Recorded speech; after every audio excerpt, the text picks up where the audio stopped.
ഈ അടുത്ത് ദുബായിൽ ഒരു സൂപ്പർ മാർക്കറ്റ് ചെന്നപ്പോൾ ഒരു പയ്യൻ കയ്യിൽ വടം കെട്ടിയിട്ട് ഒരു ഹിന്ദുവാണ്. അപ്പോൾ അവൻ ചോദിച്ചു, താങ്കൾ മതപണ്ഡിതനാണോ? അതെ. അപ്പോൾ അയാൾ ചോദിച്ചു, ഈ ബറാ ചാപ്റ്ററിലെ ആയത്ത് 4 എന്താ പറയുന്നത്? 4 എന്ന് അവൻ പറഞ്ഞ ഖുറാൻ്റെ ആയത്തിന് അവസാനമാണ് നമ്പർ ഇടുക. ശരിക്കിത് 5-മത്തതാ. അപ്പോൾ എന്താന്ന് ചോദിച്ചു. അപ്പോൾ അതിൽ പറഞ്ഞിരിക്കുന്നത് നിങ്ങൾ ബഹുദൈവ വിശ്വാസികളെ എവിടെ കണ്ടാലും കൊല്ലണമെന്നാ. അപ്പോൾ അതെന്താന്ന് ചോദിച്ചു. അല്ല, അത് കറക്റ്റാ. അതെ. അപ്പം ഞാൻ തിരിച്ച് അവനോട് ചോദിച്ചു, അതിൻ്റെ ശേഷമുള്ള ആയത്ത് വായിച്ചിട്ടുണ്ടോ? അത് വായിച്ചിട്ടില്ല.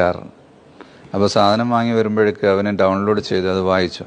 അതിൽ പറയുന്നത്, ബഹുദൈവ വിശ്വാസികളിൽ ആരെങ്കിലും ഒന്ന് നിന്റെ അടുത്ത് അഭയം തേടിയാൽ അവൻ അഭയം കൊടുക്കുകയും വേദം കേൾക്കാൻ വരെ അവസരം നൽകുകയും അവൻ എവിടെയാണോ സുരക്ഷിതത്വം ഫീൽ ചെയ്യുന്നത് അവിടെ കൊണ്ടുപോയി എത്തിച്ചു കൊടുക്കുകയും വേണം എന്ന.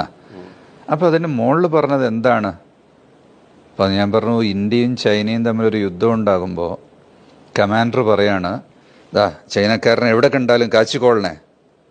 യുദ്ധമുഖത്ത് പറയുന്ന ക്യാമ്പിൽ വന്ന് ആക്രമിച്ച വ്യക്തിയുമായി ആ സമയത്ത് പറയുന്ന, അല്ലാതെ മുസ്ലിമിനെ കൊല്ലാൻ പറഞ്ഞിട്ടില്ല. അങ്ങനെ പറഞ്ഞിട്ടുണ്ടെങ്കിൽ ഇന്നിപ്പോൾ ദുബായിലൊക്കെ